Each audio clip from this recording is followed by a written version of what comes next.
Po ang kung gusto niyo makahuli ng maraming kuhol, yan, magbibiak kayo ng papaya.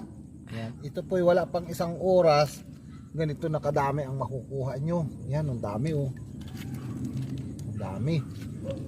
Napakadaming kuhol. Pagkatapos naman itong makuha ko, yan, dami, kukuha ko lalagyan. Ang daming kuhol oh. Ang dami, napakadaming kuhol. Ito ang ginagawa ko dito. Wala pa akong isang oras kaya makuha ko agad. Papakain ko nga ito sa pato.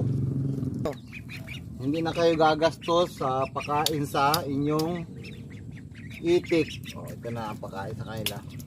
Hindi mo na kailangan bumili ng feeds, hindi mo na kailangan bumili ng